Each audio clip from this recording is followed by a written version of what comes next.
My mom's words still echo. We're taking a break from Christmas this year. Quiet.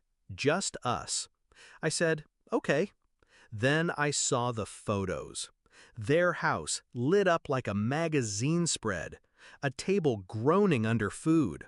Laughter, wine glasses raised. Faces I didn't recognize.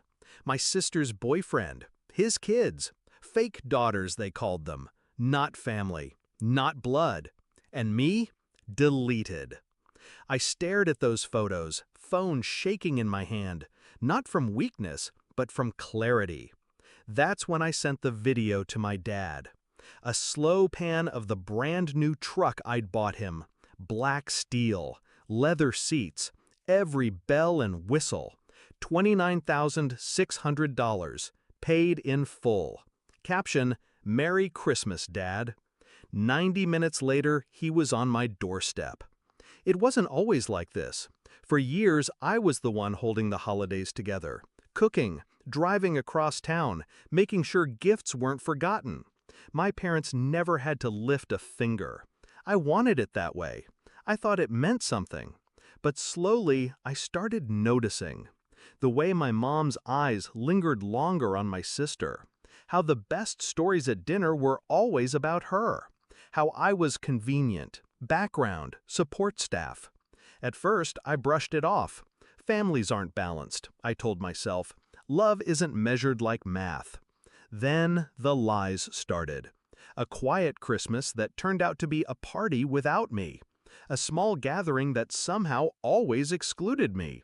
Excuses dressed as kindness. Until the photos confirmed it, I wasn't family anymore. I was funding family. I didn't cry. I didn't beg for an explanation. I shifted. I replayed every moment where they leaned on me. The bills I'd covered, the vacations I'd padded, the way I'd bent so far my back nearly snapped.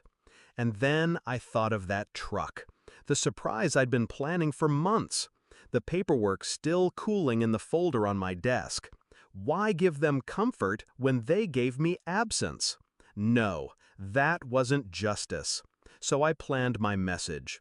The video was perfect. A slow, cinematic shot of the keys dangling.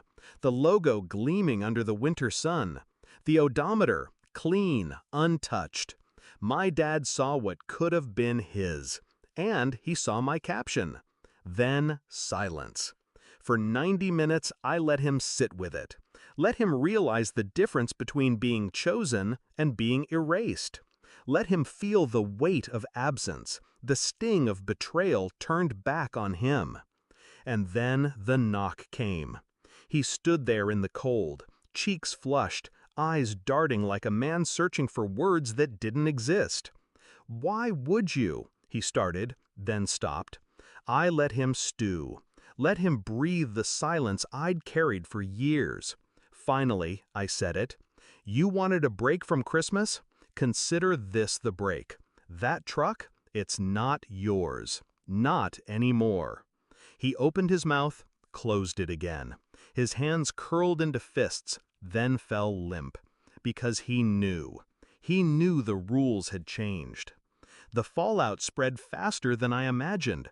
My sister called, furious. How could you humiliate them like that? I laughed. You mean the way they humiliated me? Mom tried her version, soft, pleading. You misunderstood. We didn't want to hurt you. I cut her off. You didn't want me there. Mission accomplished. Then I sent the photos back to them, each one annotated with what I saw. Her seat taken. Her place erased. Her family replaced. They didn't respond. Meanwhile, the truck sits in my driveway. Every time I pass it, I smile. Not because it's shiny, not because it's mine, but because of what it represents. Control.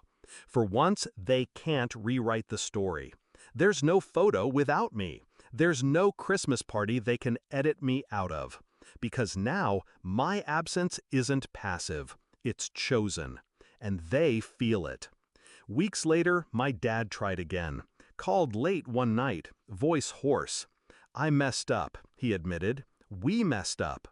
I let the silence stretch. Then I gave him the truth. You didn't mess up, Dad. You chose. You showed me exactly where I stand. And I finally believed you. Click. Here's the thing about betrayal. It doesn't always come like thunder. Sometimes it's soft. A smile. An excuse. A holiday without your name on the list.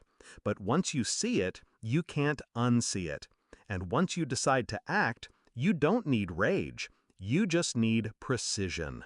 Now, when Christmas rolls around, I don't wait for their calls. I don't scan for my name on invitations. I don't wonder if I'll be squeezed into the frame. I sit behind the wheel of that truck. I drive where I want.